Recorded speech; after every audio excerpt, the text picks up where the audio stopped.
Dreaming about buying your first home here in Canada? Then you have to know about FHSA, or First Home Savings Account.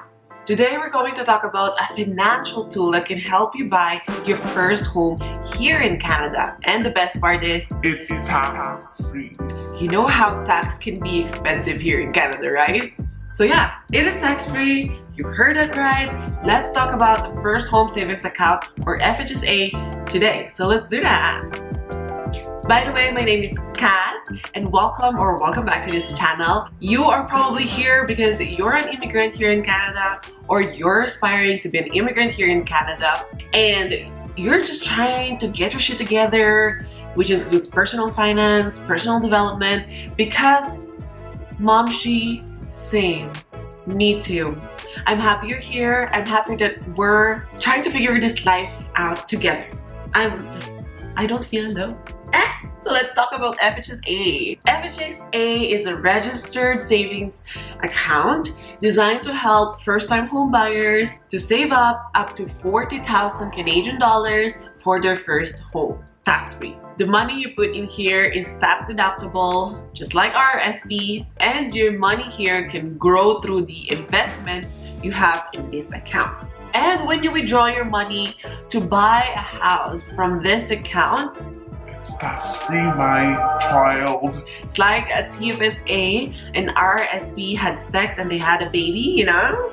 It combines the tax advantages of both RSP and TFSA. We're gonna talk about more into that. You know, as an immigrant myself, I know that owning a home in Canada is a huge milestone and also a huge expense. That's why opening up FHSA and investing inside of this account will help you build your down payment as fast as you can. It will give you a head start on tax-free growth and helps you be financially stable as you settle in your first home in Canada. Just like TFSA and RSP, think of this FHSA as the toolbox. You know, it's an account, it's a toolbox. It's not an investment itself yet. What I meant is, as a toolbox, if you open it up, there's a bunch of compartments inside of it, right? You choose what tools is gonna go somewhere, okay? Think of it as the compartment is the kind of investment like ETFs, segregated funds, mutual funds, GICs, and the tools that you're putting in is your money. So you're gonna choose what kind of investment you're gonna put your money into. So once you contributed in FHSA, make sure to choose which compartments you're gonna put your money. And if you have any questions about that, make sure to comment in the comment section below. Maybe I can answer it. Maybe someone from the netizen can answer it. In terms of eligibility, not everyone can open up an FHSA. There's only certain people that could open an FHSA. Number one, you're at least 18 years old or 19 years old in some of the provinces. Number two, you're a resident in Canada, so maybe a temporary or permanent resident. But I recommend don't open this up if you're not sure that you're going to be able to stay here in Canada. Number three, you're a first home buyer, meaning you haven't lived in a home you own or your partner owned for the last 4 years. Consecutive 4 years. And then lastly is you have to be 71 years old or younger by the end of the year you opened it. Now, if you're not decided if you want to open an FHSA, well, here are the key benefits. But please make sure to like this video first before moving forward. And if you already learned something new today about FHSA, make sure to subscribe to this channel because I post a bunch of this kind of content. And if you're curious to know more about FHSA, sit back, relax, and listen. Now, the key benefits of FHSA. Number one, tax deductible contribution. Like an RRSP, the money you contribute lowers your taxable income in the year. Your contribution can be deducted from your income when you file your taxes. This can lower your taxable income and potentially give you a tax refund, which we love. For example, I earned 50,000 in 2024 fiscal year. I contributed 5,000 in FHSA during that year.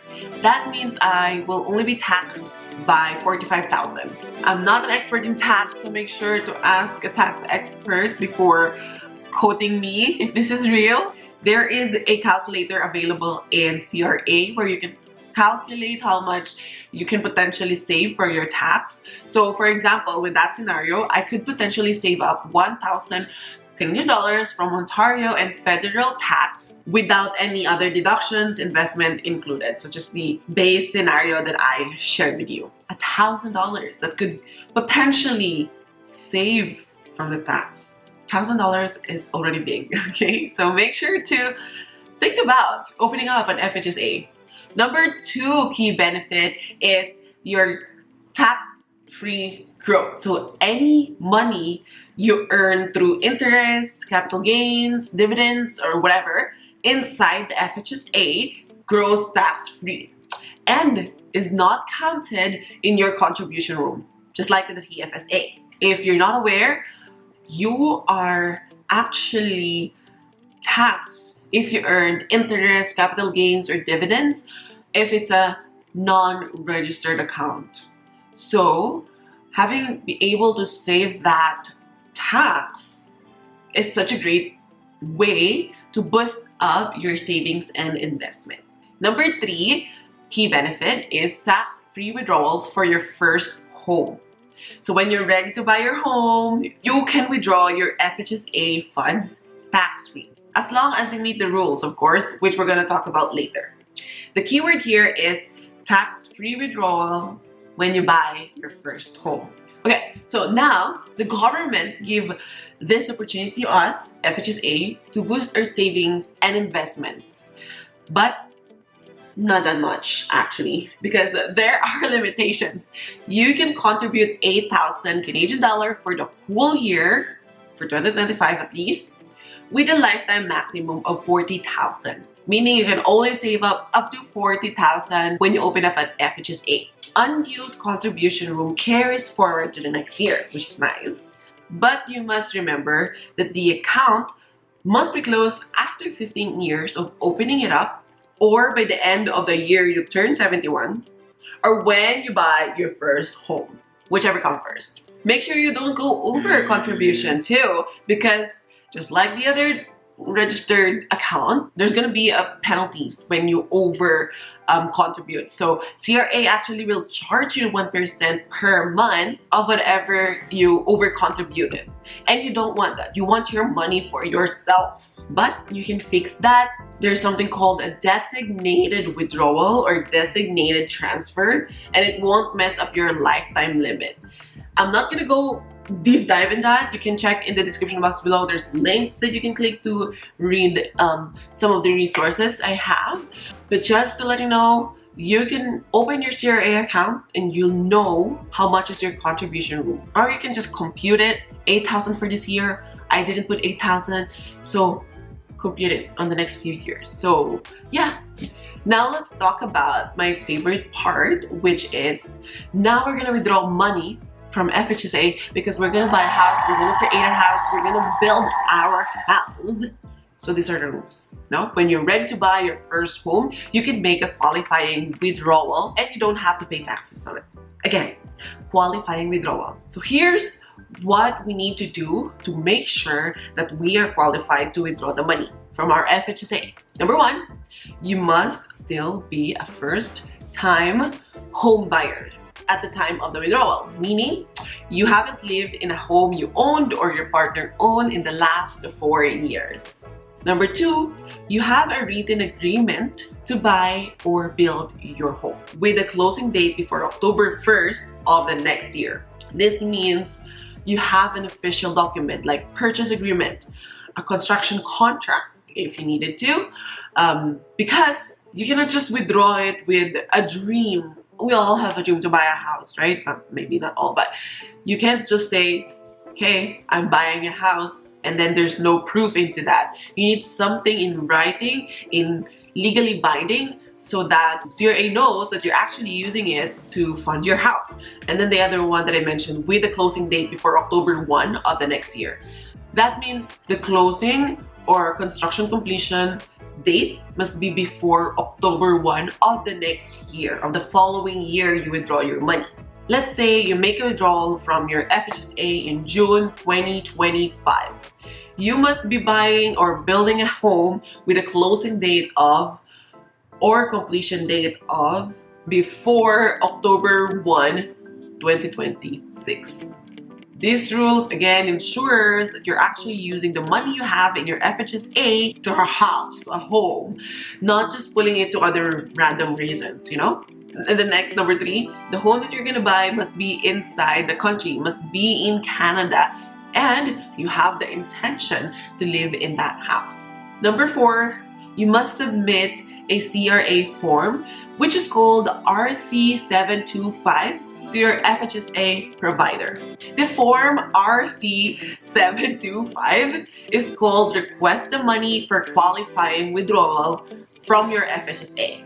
It's an official CRA form that tells your bank or financial institution that, you know, hey, I'm going to get my money from my FHSA because I'm gonna build a house, I'm gonna buy a house, and I meet all the requirements for a tax-free withdrawal. It's like you're telling them that don't tax me on this because I'm using it to the purpose of FHSA, which is buying a home. First, home. Why is it important to submit RC275 to your financial institution? Well, again, it confirms that you're qualified to withdraw your money. Without submitting this form, your FHSA provider won't know the purpose of you withdrawing the money. So they will automatically think that the withdrawal is a taxable income. Got it? So make sure to submit RC275 before you withdraw your FHSA money, because you don't want unnecessary tax. Again, this is your money. Make sure you take all the qualifying withdrawal requirements to avoid unnecessary taxes. Okay? As I mentioned earlier, you have to close your FHSA after you withdraw your money. Once you make your first qualifying withdrawal, the clock starts ticking.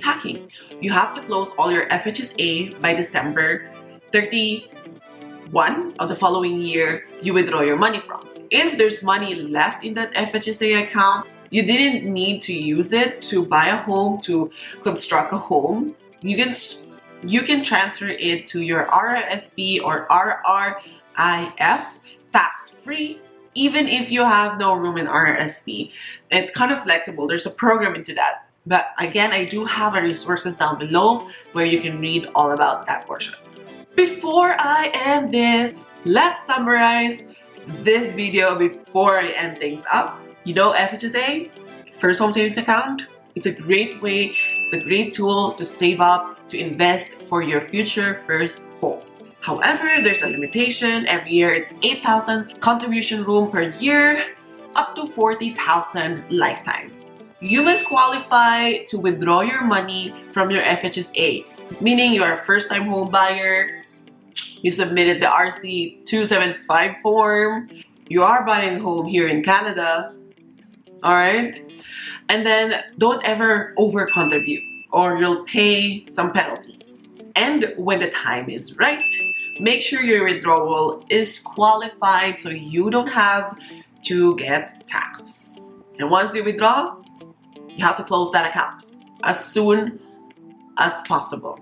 Honestly, this is such a great platform, such a great tool to save up, invest, and boost this so that we can buy our first home here in Canada. And as an immigrant, you know, it's such a nice way for us to have that additional help. Like we don't have any, some of us, we don't have any family here to help us with payments for the house or whatever, right? So this is such a great tool to be able to get us closer to our dream. So if buying a home is in your vision board, make sure to open up an FHSA as well. And if you want to know more about FHSA and other tools, other options for you, let me know. DM me, comment in the comment section below. And if you learned something in this video, subscribe to my channel, like this video.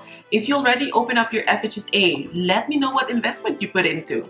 Comment it in the comment section below. Maybe I learned from you, maybe you learned from me. That would be cool. Look at us. Look at us. Helping each other to grow in this weird country. Anyway, please don't forget to like this video, subscribe to my channel, and hit the notification bell below so you won't miss my next video, my next vlog, where I will compare TFSA, FHSA, and RRSP. Bye!